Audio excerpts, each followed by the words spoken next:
Hello, Night Owls. Today I'll be reading from Jeff Bursey's collection, An Impalpable Certain Rest, the story Fugue. Swaying and staggering against their companions, the commuters grimly pretended that each was the sole occupant of the subway as it careened over the Northern Line tracks, taking hairpin turns without slowing, scraping its sides continually and leaving small fires in its wake. Fires which died after briefly lighting up the darkness of the long tunnels beneath London. While even in this miserable winter, the occasional tourist's face could be seen, at this hour the tube was crowded with workers heading home. There were laborers, too, sweaty and grime-faced, adding to the stink of the close atmosphere produced by the unwashed and uncared-for bodies of most of the train's inhabitants. Bill regarded them all with disgust from his corner near the doors while waiting to arrive at King's Cross where he could extricate himself from the sulphurous mass. He hated subways at this hour, and the only thing that took his mind off the stench while being crushed against structural pipes or the plexiglass was to survey his fellow passengers. In the midst of a stop, a familiar couple got on, a man of about 40, neither worker nor executive, somebody with money by his clothes, and his wife who was wrapped in a warm coat that reached to her ankles. In her hand, as always, she held the white cane that at another time of day might have elicited sympathy, but on this train simply reduced her to an easy mark for pickpockets. Bill had seen them nosing their way around her before, but her husband calmly got in their way. He may see her robbed yet because her husband didn't always pay as close attention to her as he could have. Seeing the woman, whose husband he'd heard addressing as Edna, he tried to imagine what it was like to be blind, to be led around or always tapping a stick wherever you went.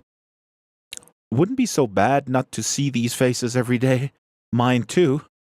Only last week on the less crowded train, he'd been reading a magazine when he overheard two black girls talking as they moved to stand in the middle of the car and hold on to the suspended handles. One of them said, in not so quiet a voice as she may have wanted, "Let's not stand next to him, he's ugly."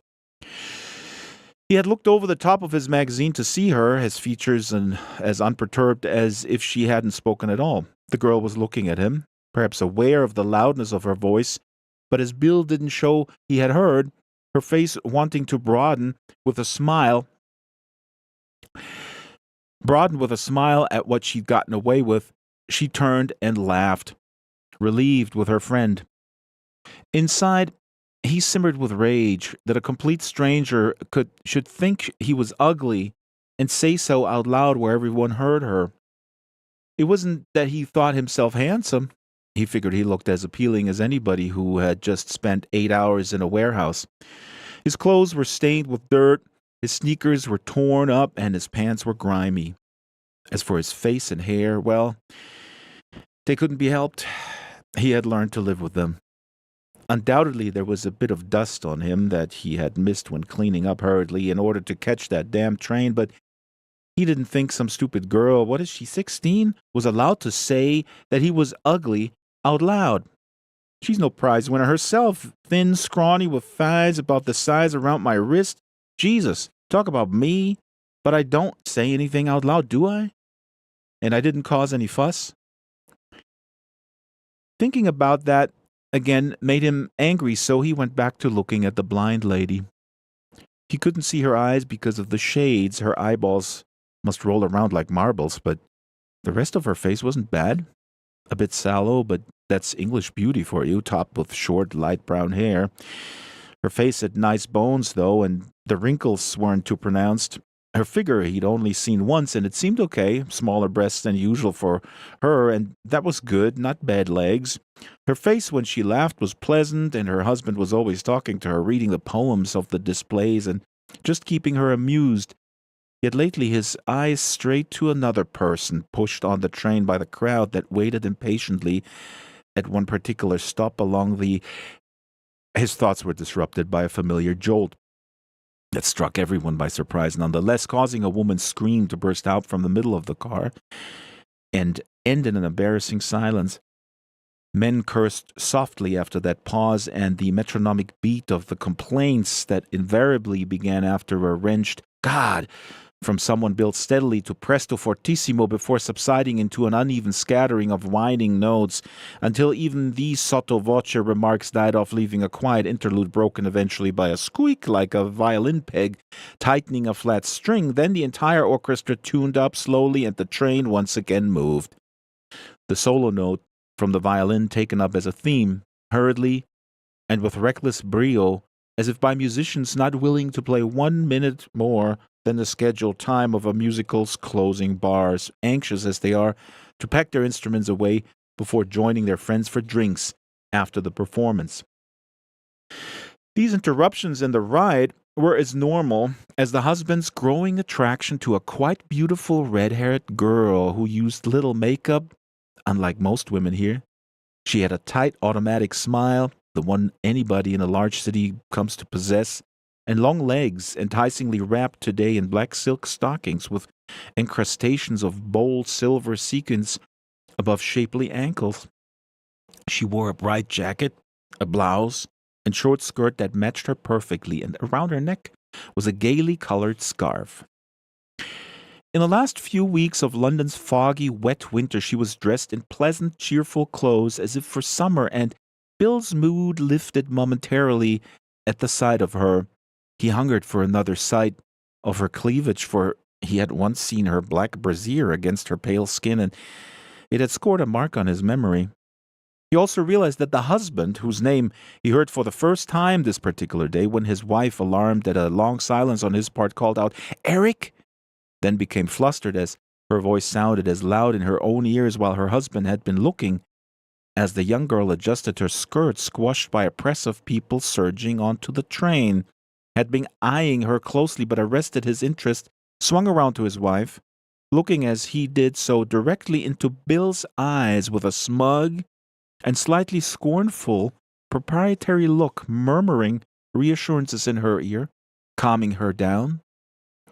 Over the course of the next weeks, the husband generally paid better attention to his wife when the attractive girl was not present, as far as Bill could tell, for they were not always together on the car, and many days would pass before Bill saw either the couple or the girl, so that he received a series of pictures that seemed to jump in time when the four were on the same car together.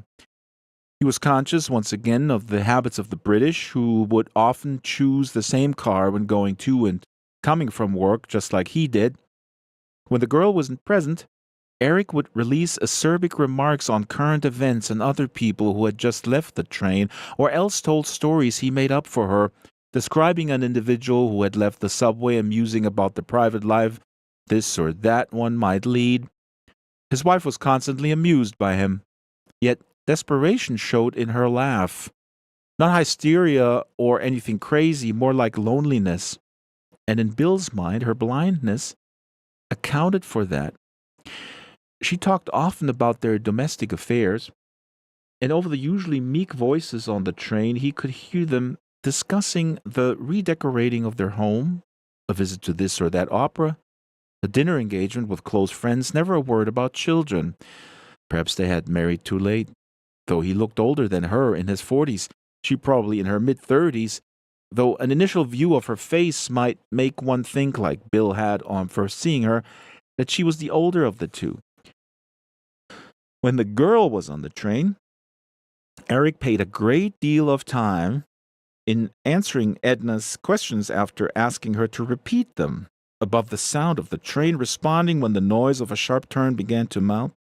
Amid the clanging of train on track, he would begin his response, the frustration of only partially hearing his reply gradually reducing her to silence for the rest of the journey. His interest more obviously attached itself to the girl, particularly as his wife accepted that conversation had become difficult on such a noisy car, and increasingly received no more than terse comments from her husband. One day, Bill had located himself quite close to the couple, behind them, in fact, and could smell the faint scent of their intermingled colognes. He came up on them in the middle of one of the husband's stories, son and hunted later, as you well know, by the rabid right-wingers there, McCarthy and that sort, not an easy life. The story is that once he was headlining in Las Vegas, singing in one of those posher establishments, a club of sorts, just himself and a man at the pianoforte, grand piano at that. He was singing a few light arias, some popular songs that he had made famous, and the audience loved him. In the middle of the second set, one mostly of love songs, I think. I'm sorry, dear, I don't quite remember that part. Anyway, there he was, and quite comfortable, so he took it into his head to sit on the piano. He was in front of it, and he took his hands, placed them on the edge of the grand piano, and hoisted himself up onto it. And then what happened? The most embarrassing thing. And it's also so funny, too. He pushed himself up on the piano and then overbalanced. And he broke his nose? No. Tipped over backwards into the piano, splintering the wood because of his massive weight and size, you see. Dear goodness. And then there he was, caught in that piano. And that moment they reached a stop and the girl got on. Just a minute, dear. I'll resume when we start moving again. I don't want one word left out while looking lustfully at the girl who returned his stare. And Bill felt certain for the very first time, smiled back, making Eric color as he turned to his wife in a louder voice. Here I am. Where was I? Had to, wait, yes. And his composure regained. There he was, his feet up in the air, waving his legs wildly. The audience thought his screamingly funny and laughed at him as if he meant it to happen, but as his eyes swung openly to the girl and he fixed her with a smile that paralleled his story, but ran independently of it, her own flashing back as she stood in the crowd listening to him. He was trapped, do you see, caught within the piano by his weight. He then went through the piano so you could only see his hands holding on to the piano's frame, his feet and his head too. There was some blood. Oh, he was all right, only a scratch, and they tried the piano player, and then a stagehand to pull him out, and then some other people helped until they realized there was no one to bring down the girl's hands playing with her long hair as she watched. Curtain, and he could only grunt and moan, all the while the piano strings snapped around him, wood cracking and crashing. But Eric, he didn't hurt himself too badly? Bill figured she imagined this patently false story as a case where someone at a disadvantage unwittingly became an object of fun. No, let me finish. Then you see, winking at the girl with a meaning in his eye Bill couldn't decipher, but which made her flush and turn away, though not too quickly. Someone got to the ropes and brought the curtain down. The audience was howling, but when they heard these men and the commotion behind the velvet drapes, heard them grunting and hollering as they pushed the piano across the stage with him saying, "Am I all right? My head ain't bleeding. Is it? Get me out, get me." And, of course, they nearly went through the floor. "Oh, no!" Not the piano and him, the audience, because it was so funny. And yet his wife did not find this story humorous, even if the girl did. Covering her mouth and looking with disbelieving eyes, and his wife's drawn face looking a little more beautiful when seen up close, could not stop her husband from continuing because, of course, he told this story in a voice loud enough to carry to the girl, his intended audience now, forgetting his wife even as she trembled against the time of the train. Things remained like that over the next week or so, but there came a day when Bill saw the girl move closer. Bill watched her and them. Eric watched the girl, isolating Edna, and the girl watched Eric with a slight effort at discretion.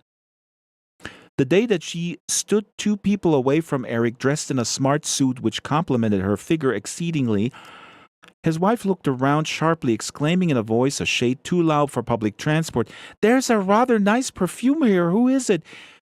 To which she replied quietly, "Some office girl, I expect." His voice then lost in the noise of the train pulling into King's Cross. Bill and the couple got out, Bill looking around to see the girl standing in the open door of the subway car, looking purposefully in his direction. Turning around, Bill saw Eric staring at her, then the crowd swallowed everyone. Bill felt intensely curious about what qualities the redhead found attractive in the man. He acted like someone with a good bank account, but not like someone with a wife. Is that what she's interested in? Wasn't it a little easy to think that money was all she was after? She didn't look like she shopped at any two-bit stores, a Sainsbury girl, not a Tesco's. Where did she live? One evening, he stayed on the train with her until it stopped at the British rail station at Moorgate. She got off there and continued, Bill speculated, out of town. Maybe she was looking for someone in London itself, a man to set her up and help her buy everything she wanted. Bill thought this too easy a conclusion. Days later, chance, in addition to the habitual choice of individuals, brought them together again, each taking their positions inside a ferociously crowded car. Bill was positioned behind the 3 of them, the wife and the girl on each side of the man, Bill behind the girl. This was the closest he had ever been to her, and during the trip he compared the young beauty to the older woman. The man answered his wife in short bursts while working his arms free from where they were pinned to his sides and put his right one around his wife's waist, at which she rested her head on his shoulder. The lays occurred along the line. Probably another bastard offed himself, from one man, who was answered peevishly by some woman with, "And at this time of day, you'd think they have a little bit more respect. Absolutely no consideration for others." The train remained stuck for 15 minutes. The air poisonous, then resumed its sluggish motion, allowing people to shift their limbs with relief. Bill changed hands, allowing one tortured arm to rest, while keeping the other hand wrapped around the rubber knob suspended on coiled wire from the ceiling of the car, and as he moved his head into the path of the pathetic draft of subway air that leaked in through a small grill, he noticed the husband's arm around his wife's waist almost mirrored by his arm hovering around the girl's buttocks. Perspiration stood out on everybody's foreheads, but Bill thought that there might be an additional reason for Eric's sweat. A sudden turn compressed the standing passengers into one lump, bringing Bill's waist in contact with the girl's shapely behind, the husband's hand between his abdomen and her back. Great, he thought, until he saw a face staring at him, not the girl's, but the wife's. Why is she looking at me? I haven't done anything to her. Still, he felt embarrassed at the thought he'd had, desire more like when her ass hit my groin, and could Edna read that from me, or can she feel that coming from him? Did she pick it up somehow? Now she gazed around, not seeing anything, but for a moment He wondered exactly how blind she was. Then another jerk pulled them into a different configuration, and this time the long, slender fingers of the husband settled loosely on the girl's purse. Another delay, a stop later, as the train pushed slowly into a station, a man holding shards of reddened wood, leaving the scene of a suicide, body bags filled with what looked like round hunks of meat carried out by four bobbies, their shoes leaving faint traces on the cement with the train slowly picking up speed again as it eased out of the station, everyone crushed together and straining for a view at the gory scene on the side of the platform. As they gathered momentum, the husband's hand began slowly fondling the girl's behind. She turned to her right, then behind her, glaring at Bill, who responded to, "You fucking pervert, get your hand off my backside," with a gesture that showed his other hand had been nowhere near her. Well, it better not be, but she had embarrassed herself and him amongst the people there. If she knew it was that guy, what would she do? The rest of the trip contained nothing eventful, for the husband's hand retreated to his side. A week later, the weather had warmed sufficiently for less heavy clothes to be worn, and Bill could see the husband looking eagerly around the car for the girl, who did not disappoint him by not appearing. As the train was not overly crowded, carelessness in behavior on his part became evident when she stepped on the train. She wore a long skirt and an off-the-shoulder top, revealing her neckline and the beginning of her cleavage. Eric stood transfixed, then started his usual conversation with his wife, though he no longer had to tell her stories, as she had given up trying to hear him, defeated by the noise on this route. And maybe she knows something funny is going on, the way animals smell things before they see them. The glances between the girl and the man were frequent, and she looked at him with brazen curiosity and challenged as she stood by his side. He almost backed away, but decided that with his wife on his other side rendered mute, and the noise of the train covering any sound he might make, he could take a chance, and cautiously leaned over, kissing quickly, then once more, slowly. "Eric, it's that perfume again." His wife's subsequent words were drowned out as they roared onto a station. When he could, Bill sought out the couple and the girl, and while they were aware of him, his presence didn't bother them because it was obvious he wouldn't interfere. On a Wednesday, he managed to get a seat on a two-person bench, the other spot vacant. Tired and numbed by a hard day, he was unaware of anyone else in the car until a passenger sat down heavily next to him. He had been looking out the window at the pipes and wires running the length of the track when he felt a sudden sharp blow of a stick across his knees. Jesus Christ, only to stop and see the blind woman's face in front of his. "I'm sorry." Her voice came out hesitantly, liquid and soft. "I didn't mean to hit you. My husband lost his balance helping me here, and I came down a little awkwardly. I'm afraid I hope I didn't hurt you." He had never heard a voice so modulated and warm. Sure, no problem. Just unexpected, that's all." "Oh, you're American. How funny. Are you here on business or vacation?" "Canadian, not American. I work here." "Ah, I see. I do apologize for my mistake. Where's Eric? Eric?"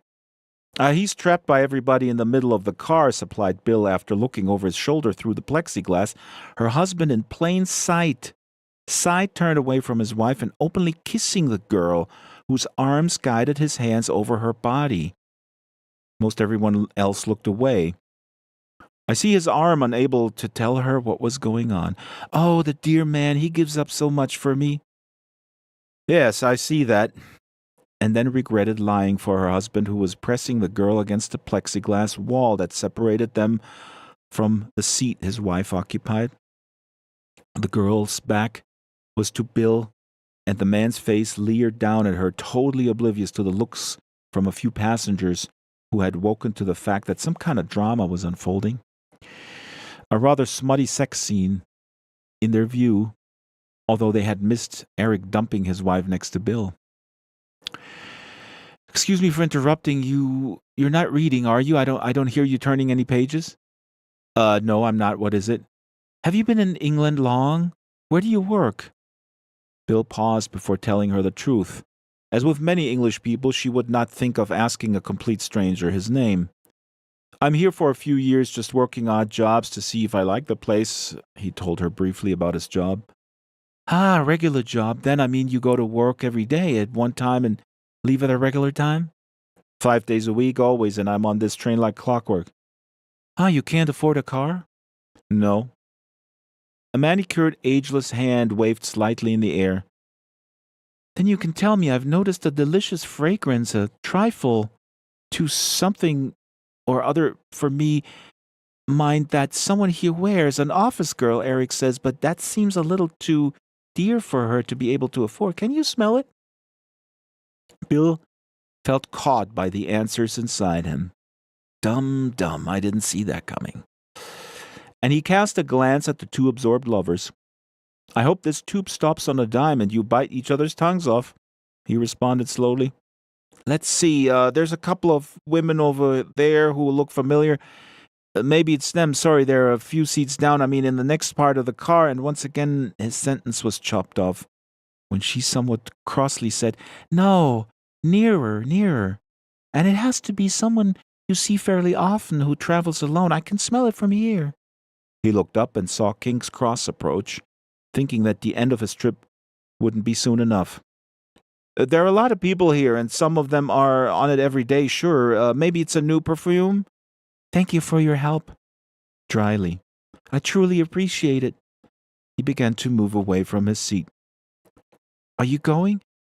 He would have if he hadn't seen that neither her husband nor the girl was moving from where they were. Should he leave the woman by herself? Would that be fair? Sorry, I know it was just I thought I saw someone I knew. I was wrong. No, this is not my stop." "So which stop is yours?" "Elephant and Castle," choosing a far enough away destination in order to give himself as much room as possible for leaving after the girl departed at Moorgate. He watched King's Cross dwindle behind them. "So far away to come for work, and that must be tiring. How do you pass the time?" Sometimes I read, sometimes I doze, most times I just think of things." "What things? Like homesickness?" "Things, things I'd rather not." "Oh, of course not. I'm sorry. I didn't mean. I've always been dreadfully curious about people. Like that scent that girl is wearing, whichever one she is." She paused. Whatever else she might be, she isn't stupid, Bill reflected. "Do you see my husband? Is he still standing? That poor man." "No, I mean, yes, he is standing. I lost sight of him for a minute. He's rather pinned in the middle of a group of fat man and one or two secretary types." "Rather," she repeated, "rather an odd word for a Canadian. You must be here too long." Her laugh sounding fresh and younger than he had heard it before. "My husband so entertains me with little stories about the people on subways whenever we go anywhere. He really is a clever mimic. When we get off at Moorgate, I'll introduce you." Moorgate. Great. With the girl. They'll have me with them in a cab, probably talking to this woman while he screws that piece in the back seat. Us sitting on those little fold-out chairs. Even now, he's got her. Jesus, I don't believe this. He's sitting down with her at the end of the car. At that moment, the train lost speed ominously, coming to a complete stop before Angel. "What is it, Eric?" And he somehow reached her before a high note escaped her throat. "Nothing, my dear, nothing. It's just a delay, probably a fire on the line, one of those small fires." "Have my seat," began Bill, but Eric interrupted him. "Have you been bothering my wife?" "Oh, no, he's not, no. He's just been sitting here, and we've been talking while you've been stranded with those dreadful Grub Street types." "The fat bankers and those secretaries," put in Bill without consciously realizing until after he had said it that the alibi he had provided for the husband. Eric winked, as he had that time before, only now it meant complicity. Yes, those men and their dreadful, dear, I found out that the girl with the dreadful perfume, the one you asked about, she works at one of those job agencies, can't make out which one." "But she was behind me and I could smell it," his wife said with an acuteness unimpaired by blindness. Yes, and she met a man she knew down at the part of the car I was in.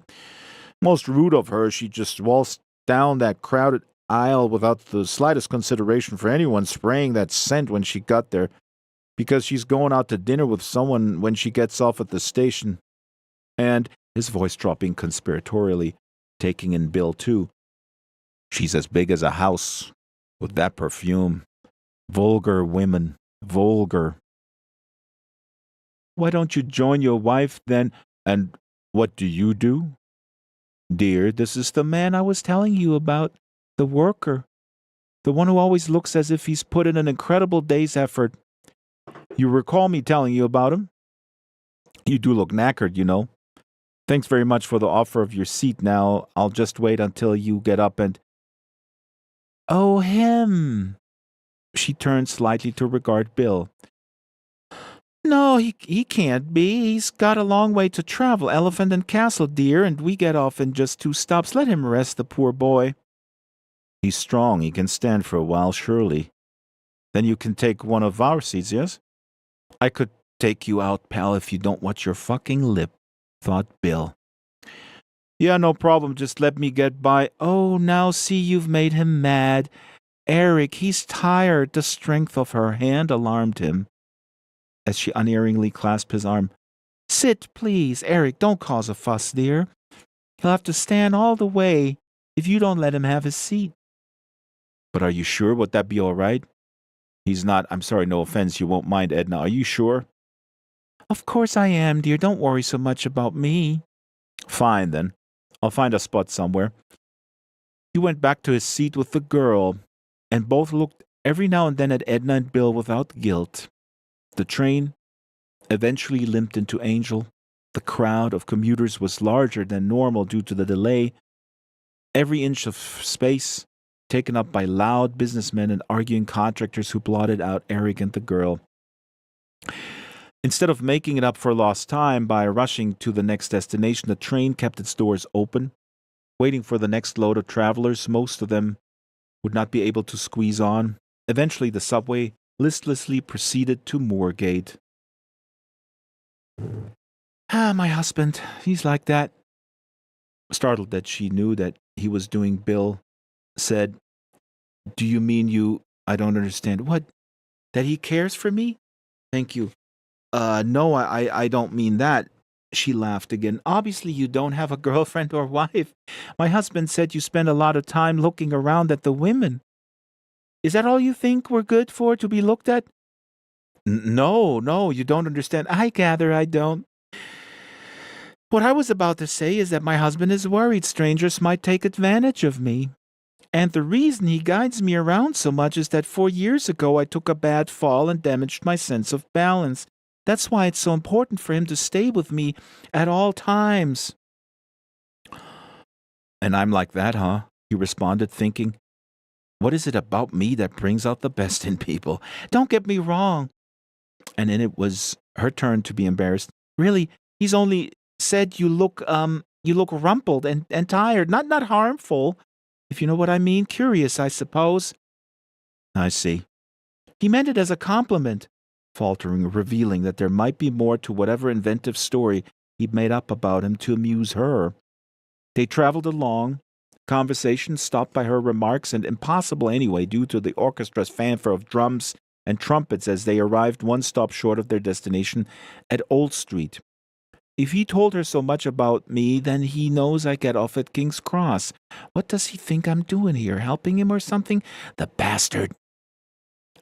My husband makes up little tales about people, the ones on the train, and famous people, she inserted into a sudden quiet stretch.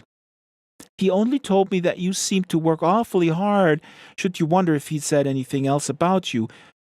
Bill appreciated that remark, and her old tone was back, not the one of laughter and easy speech from earlier, but the one composed of lonely notes and almost inaudible sighs he'd heard on first seeing her. You asked me a question a while back. Let me ask you one. Do you and your husband have a car? That's a little embarrassing. For my husband, not me, she rushed out these last words. He had a tiny too much to drink and wrecked our car, and proper this time, plus they took his license away temporarily. Of course, I can't drive, and It's fun in a way to be in the subway. He only lost his license recently then? How did you know? And the surprise in her voice was real. Suddenly, Bill could not imagine a voice more beautiful than hers. If you'd been taking this tube regularly all that time, it wouldn't be too much fun. I suppose you're right. But at the moment, it has all sorts of charms, like interesting sounds and hearing all the different conversations, all of it running together, although my hearing isn't what it used to be. Part of the accident that damaged my balance. She bent closer to him. There's quite an odor here, isn't there? How's Eric doing, please? Bill stood up and looked over the crowd. Through a momentary unraveling of a knot of people, he witnessed the girl handing a piece of paper to Eric, her street finder out showing him where she lived. So goddamn public. He's doing fine, as he sat down, unconsciously patting her knee, quickly taking his hand away, his gesture surprising both of them, disturbing them for different reasons. She did not talk much during the rest of the trip, saying only a hurried goodbye, when her husband came for her, flashing Bill a locker room smile across a ruddy and pleased face. The girl had already left the car. Bill followed the couple out. He then went to the subway, heading back in the direction of King's Cross using the cleaner circle line, and this time had an easier time getting a seat. He felt strangely disconcerted, yet but not quite locate the reason for his mild agitation. As near as he could discover, it had a root in twice aiding Eric in his philandering, and he had not fathomed that action by the time sleep came over him. All the next day he contemplated this behavior. Why did I lie for that scum? Make up a story that helped him get away with what he had been doing. And even before I knew what I was saying, I gave him a way out. He must have lied to her lots of times. Been with a lot of women on the side. He's a pretty smooth guy. Can't take that away from him. And he just knew I would lie for him, didn't he? How did he know that? What stopped me from leaving at King's Cross or telling Edna that her husband was rubbing up against some sweet young pussy with everyone looking on? Well, Jesus, you couldn't tell some stranger that you've only talked to once, hey, your husband's with another woman right in front of you. What would she do? The thought occurred to him late in the afternoon that perhaps in some odd way envy had prevented him from telling Edna. Certainly, he enjoyed looking at the young girl, too. But her taste bothered him. How could she go for someone his age, who had a wife? She's probably 8 city, he thought sourly, knowing he wasn't being entirely honest, because he wouldn't stop some night in an alley or bedroom to slip on a rubber before screwing her. I wonder if her pussy's red-haired, maybe gold red. She looks like she knows all kinds of tricks, and that son of a bitch is going to enjoy them. Bill ruled out the idea that the girl was interested in money. Maybe she just thinks he's good-looking. Maybe she's bored. It sure helps kill the time on the train, right? And maybe she, like the husband, and me too, sure, just hunting for a piece of ass out of it.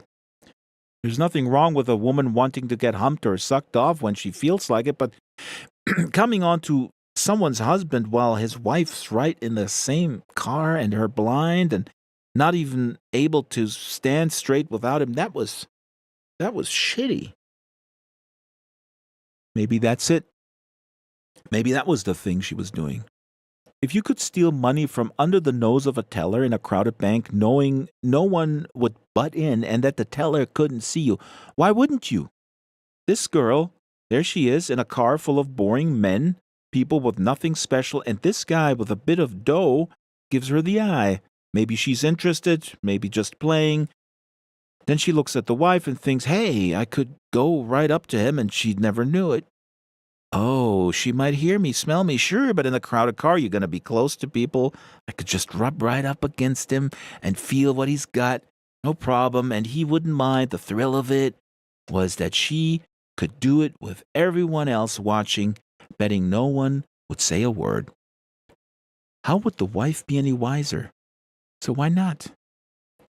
What Bill couldn't understand was the reason the husband started all this in the first place. It isn't the girl's fault, but if he's giving her the eye, it isn't the girl fault if he's giving her the eye. She was just standing there looking pretty. What was wrong with him?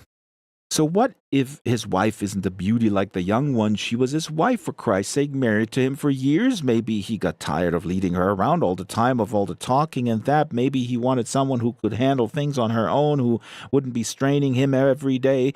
Still, he knew she was blind, knew about her balance problem. What the hell is he looking for? Why do some husbands, money or no money, got to screw things up for guys like me who don't have anybody? That bitch is a looker and he's got a wife, so that makes two women. What's he doing? Comparison shopping? It's probably not your first time, sport. I don't understand it.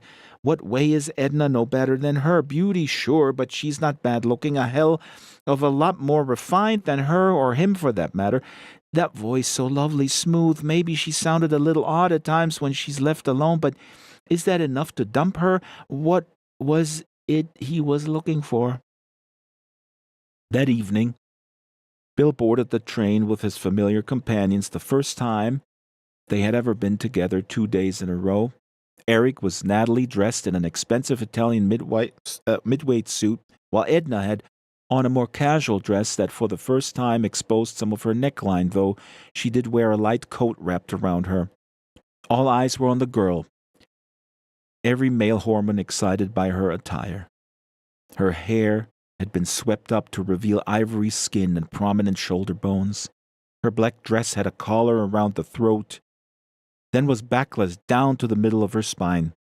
A deep slit, a little too wide for modesty, opened her chest to view from where the collar needed to, just below her breasts. The entire garment ended below the knee, and from there pale stockings revealed the perfection of her legs. A fur coat lay to her side, not the best fur, but one obviously saved for special occasions. What would Eric think of this? I feel his cock's a little uncomfortable right now. Eric nodded to Bill, whispered to his wife, then beckoned him over. Warily, he approached.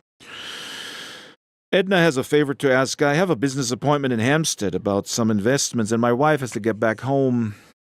I've arranged to have a friend meet her at King's Cross to take her back to our apartment. Would you be so good? We were wondering, since you don't get off until 11, if you could stay with her to help her off the train. His smile was almost real. It would only delay you 10 minutes, 15 at the most. Tempted to say no. Bill saw Edna's face, her smile tentative, her face pulling anxiously at the edges, as it must always do when she thinks she'll hear a no. Yeah, sure. Wonderful, good. You see, dear? Thank you. I didn't want to drag Eric away from such an awfully important meeting. I'll try and get you a seat, Eric said, and as the train pulled into Hampstead, led them to the place where the girl and her coat were. Excuse me, miss, would you mind terribly if my wife sat here? She has a problem with her balance. The girl got up and put on her coat without a word, and they sat down, Eric pecking his wife before leaving. Bill idly turned around to see where the girl had gone, but she was not in the car. Glancing out the window, he saw her disappear, arm in arm, with his companion's husband. Furiously, Bill twisted his attention away to stare at Edna, who today in her pale summer dress appeared quite vulnerable. Did he get off all right? She asked with a slight touch of worry. He got off all right, to himself. He'll be getting off all right in a little while, too. Christ, what an idiot. How are you? She responded pleasantly, and eventually Bill asked her why they always took this train. Oh, it isn't always this one, is it?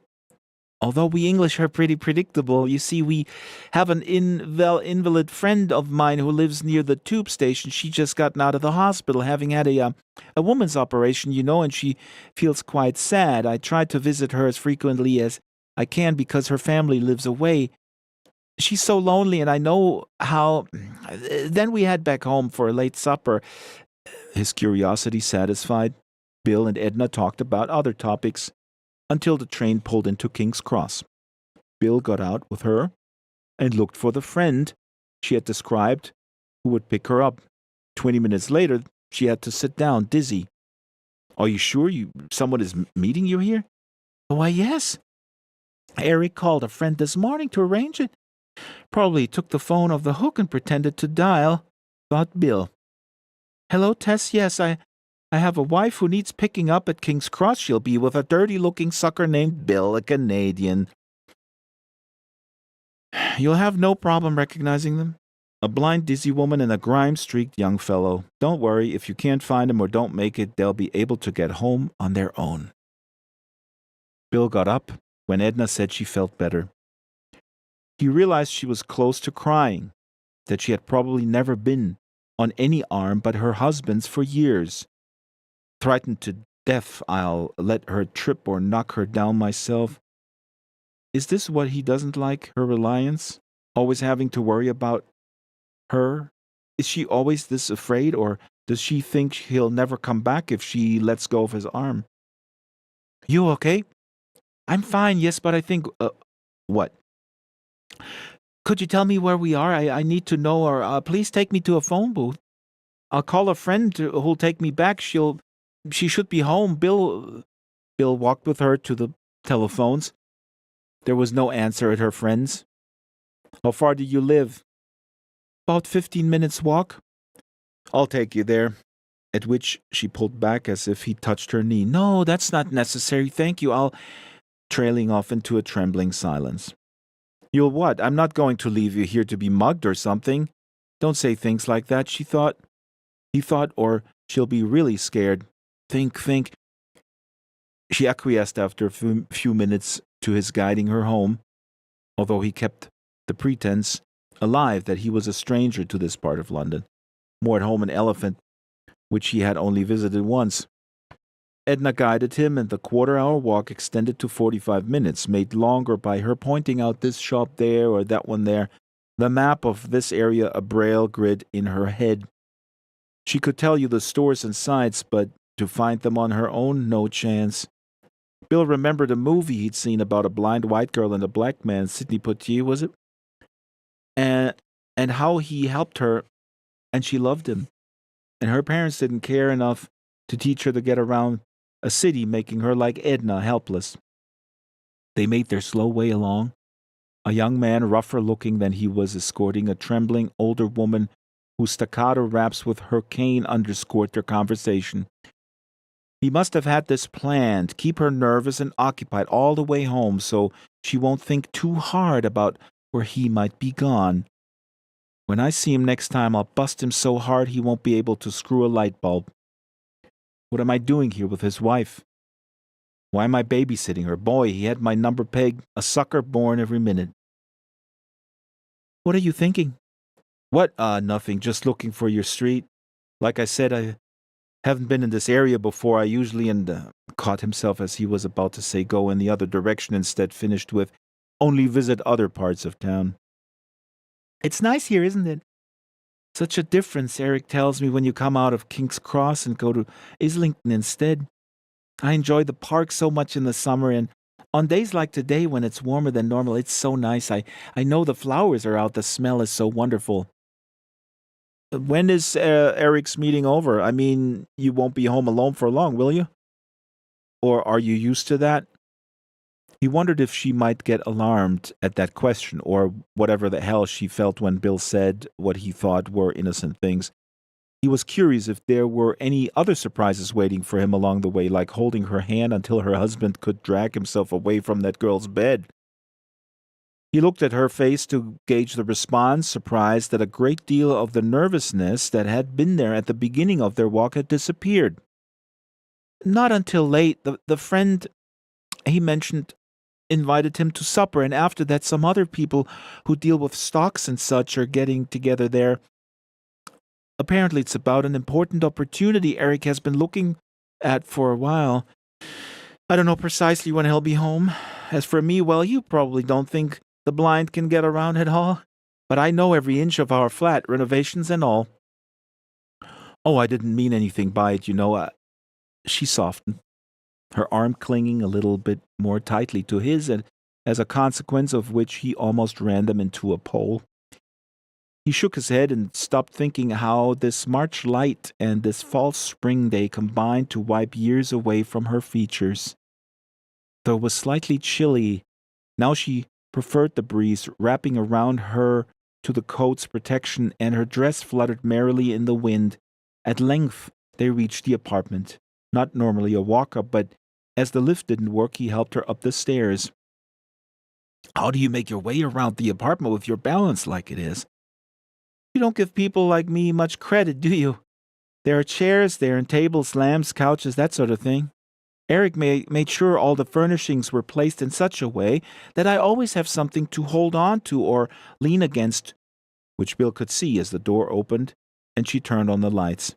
"You know, I've never talked to a blind person before. I don't know how you get around. You're not very understanding," fighting back curlish strains that might seep into his voice, "of what someone who's never led anyone around might wonder about. I'm sorry for asking what are probably dumb questions, but I just don't know the answers." She was silent as she navigated the room, adjusting lights and temperature, closing and opening blinds and doors, turning the radio on to classical music channel. Bill watched her move around from room to room, waiting for some moment to say goodbye without leaving her to wonder if he had indeed left. "Can I get you a drink? Some tea, coffee, unless you prefer something stronger?" She stepped out from the kitchen. Good, you're still here. Sometimes I can't tell when people are in the room, but I always know when they're in the same room as I am. What about that drink?" No, I don't think so. I think I'll be on my way." "Yes, you have a long ride, don't you? And I suppose you have to cook your own supper when you get back?" She felt her wristwatch. "My goodness, it's late, isn't it? I didn't realize how much time we'd spent getting here from the station. What time will you get home?" "It must be a good hour or so before you'll eat. Stay here since you've been so kind to help me. I'm sorry about what I said. I didn't think that it was hard for someone to know what things a blind person can do. I'm so used to Eric being around." "I don't think that I probably should get going, unable to walk away from her as she stood there, feeling in part sorry that her night alone was due in part to his furnishing Eric with a cover story yesterday. He had become involved and felt obligated to see this evening through. I'm also curious about her and them. It hasn't been much more than a piss-poor day anyway, so I might as well clue the thing up halfway right. "I already have dinner on," she said in the silence. "It's in the microwave, and Eric always puts in more than I can eat. He thinks I don't eat enough. Maybe he likes them with a bit more flesh, lady. That girl with the tissue box dress he's squaring around as we stand here definitely has a bit more where he likes it than you do with your..." And he caught his thoughts about her before they took more explicit a form than he would have wanted. Clearing his throat, he agreed to stay and asked where the toilet and washroom were, returning a few minutes later cleaner and relieved. She had changed into a green blouse and a pair of black slacks that seemed to replace her fragile demeanor with a more confident exterior. "Do I," blushing, "look askew?" Laughing at her words. "Sometimes my hair goes everywhere when I change in a hurry, and I can't always tell if what I've got on matches. I leave," giggling, "my clothes around a little too negligently, Eric says, so I'm not sure what's where sometimes." You look fine." Not sure whether to tell her of a missed button on her blouse that showed unblemished skin where her bra had been. "Do you like this gray top? I bought it only a few days ago, and I have a green one like it because Eric said it looked good on me." The result was that he could not find a way without embarrassing them both to tell her that when she bent over to pick something up or moved to one side or another, he could see more of her breasts than either would likely feel comfortable about. A few minutes later, they sat down to eat, and he could focus on learning more about them while they talked. Eric had been a stockbroker. He retired recently in order to care for her and to enjoy his considerable business success. Through schemes and an occasional gamble, he had parlayed their money into something approaching wealth. getting out of the game, as he called it, while he had his health. She had been blind since birth, and when she married Eric only 6 years ago and had given up all thought of children due to her not being able to care for them, she detested the idea of governesses, nurses, and maids. It turned out Eric was unable to father children, and both had resigned themselves to be an uncle and aunt for their few nieces and nephews. I'm not so sure she's not hurting over that. She was 37, he was 43. Now he's screwing a girl 20 years younger while I'm sitting at a mahogany table eating off expensive china and drinking out of fine crystal. Not bad for a stock boy. But he's a stock boy too. And he laughed for the first time in days. What is it? She asked, joining in with him once. After careful editing, he told her what he had found amusing. Despite his earlier sentiments, he had a good evening with her, and over Irish coffee they talked about her childhood, her dead parents, Eric's care for her, a topic she referred to often, which grated on Bill's nerves and made him wonder how much she actually knew about him, and of lighter subjects such as trips and aspirations. Not surprisingly, she had many when a young girl. Now she was content, married to a compassionate, successful man who has the most delightful family and friends and who is fiercely protective of me. If he knew I had a man in here, a handsome young man especially, well, she laughed a delightful scale, he'd have something to say about that. What makes you think I'm handsome? He asked, not out of vanity as much as puzzlement. Oh, as well, you see, he's told me about you, didn't I say that? Perhaps not. He told you I looked rumpled and tired. That was what you said. I know, I have that kind of memory. Phonographic, I think it's called. No, he told me, yes, that's right. He, doesn't sound like something a man would say somehow. You don't know my husband. No, but I know men, and they don't call other men handsome to their wives. Maybe they say, I suppose you call him handsome if you go for that sort of face or whatever it might be. That's what I think. As before, he wondered if he had said the wrong thing. No, you're right. He didn't. There's no need to. It was from your voice and how you treated me. Even when I was saying those rude things to you, I'm sorry again, it seemed as if you might be handsome. Not like I understand movie stars are handsome, but you know what I mean. I think so. And this time it was Bill's turn to be a little dry. Her face fell and she shifted uneasily in her armchair. May I ask you something? Her timidity ensuring his positive response. This always feels awkward. May I feel your face? To see you, if you understand. Please? He looked at her. If those glasses were off, would I see your thoughts? She was waiting. Are you sure about you? Is that what? Jesus, it's awkward, he laughed, and that dispelled their reservations. She moved quickly to the couch and sat next to him, then slowly placed her hands on his cheek. You shaved this morning. Yeah, I did. And you cut yourself as one finger brushed his throat. Where? He put his hand up to cheek for himself to feel her soft, dry hand under his and heard her say, I made that up. It used to drive. Now keep your head up and let me see what you look like. It was hard to do that as her proximity on the couch let him look at her as well, examining her face, her neck. Chin up for a moment. Her breath on his face, while his eyes sought against his will her breasts, her aureoles visible when she moved. Couldn't she feel a draft? Then realized this was the first house in London that was warm in the winter. She couldn't tell, could she? Could she? Her mouth was close, and he could see the tip of her tongue between her teeth as she concentrated with her fingers. Maybe I was wrong about you the first time, and he felt disappointed, but not now. And she slowly took her warm hands from his face, returning them to their sides. She settled back in the chair. You are handsome, but not only for how you look. If I take these glasses off, I know people can't bear looking at me. I can tell from how quiet everyone becomes. It's what you are like that made me write and how you look, but mostly that you aren't uncaring. It may be your culture because we English aren't too caring sometimes to people we don't know, or even people we do know, except for Eric and some others. I don't know, he practically whispered. Some people where I come from aren't that warm either. You must find it hard here not having anyone who respects and loves you like I have Eric, she said unsteadily, to which he could only answer, Some people are a little unfriendly, not like you, and he could only look at her while she rested her face, having lost the strain he had become used to seeing, a face that had lost 10 years since earlier this evening.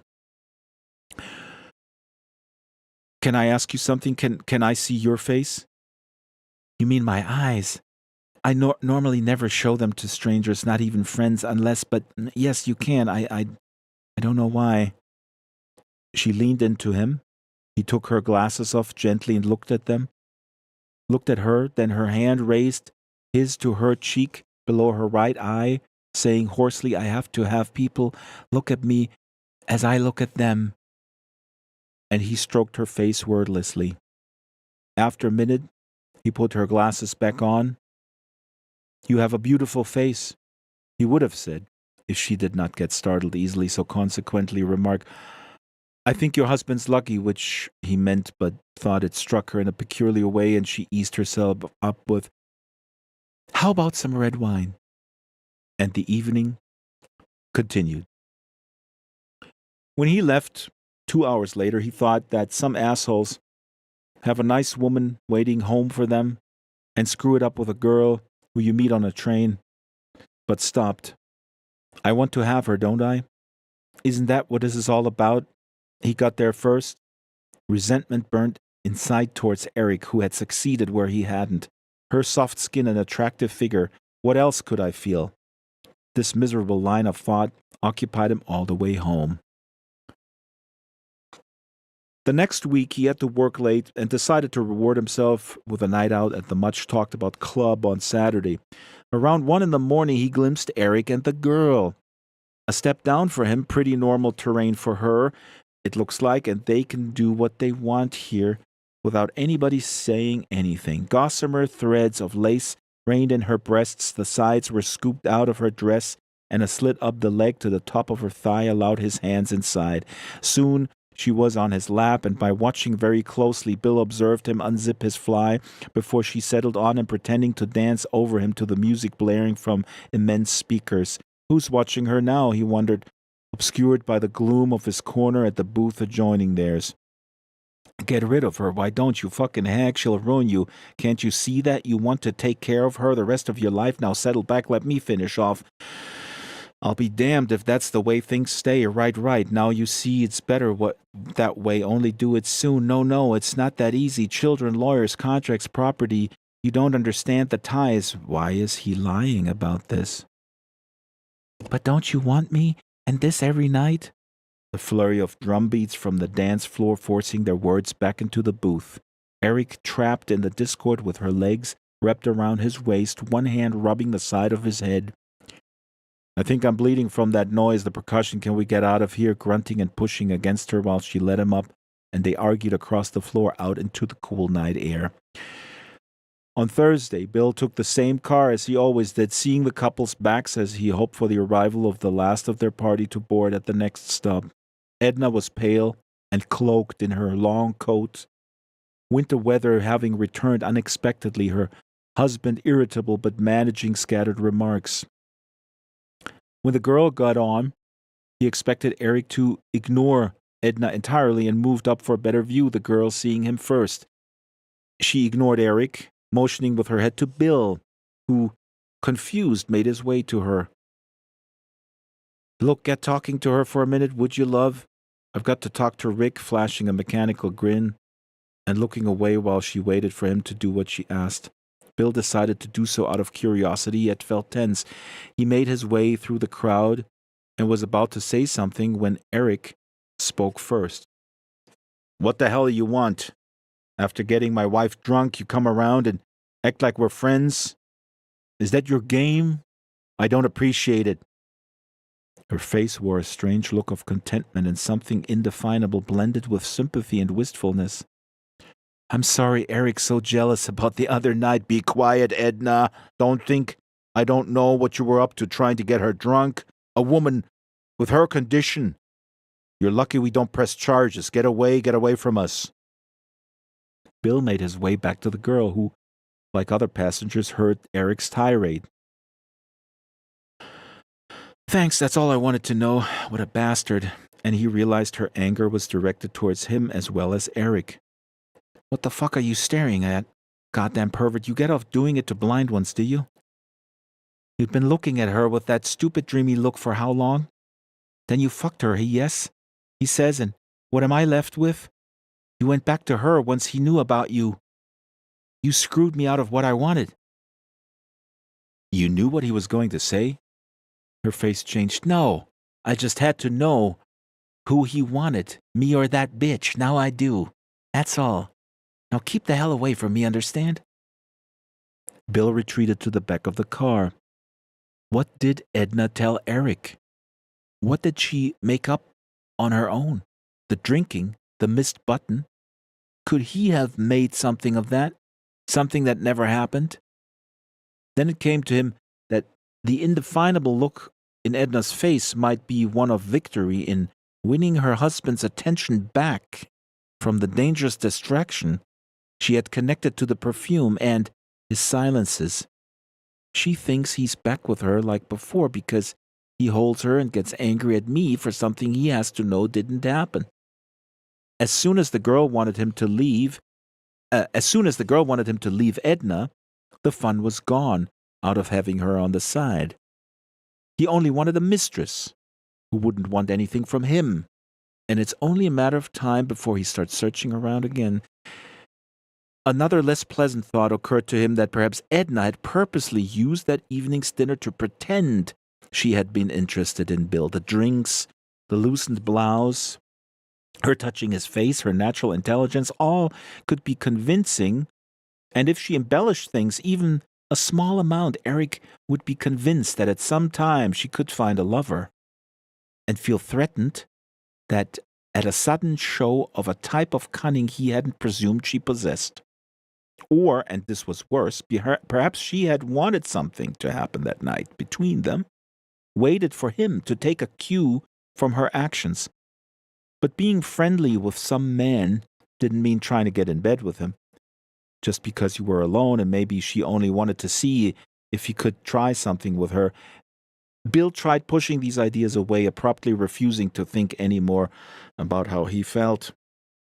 Huddled in the back of the car, he regarded the others. The girl stood glaring at the ads, the floor, the ceiling, playing with her hair absent-mindedly. The couple were close together, Eric casting black looks around to make sure Bill was not near, arm tightly embracing Edna. She nestled into his shoulder, murmuring into his ear from time to time. He had lost that face he'd thought of for so long without fully knowing it, until this moment when he could view it for only a few minutes more. What it meant to him, her softness and fineness, her curiously appealing unease in the world, gone for good. He left at the next station, taking with him a last glimpse of her delicate features and exquisite hair. The touch of her hands on his skin burned into his memory. Already missing her musical laugh, missing that instrument he had briefly seen at rest once between her husband's acts.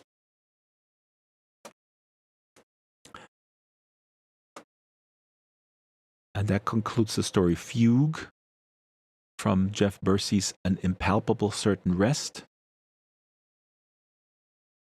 Good night, everyone. And I'll read you next week.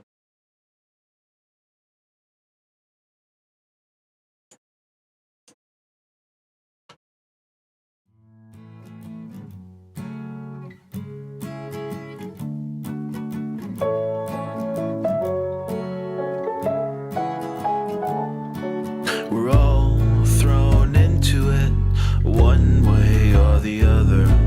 We all try to steer it as straight as we can.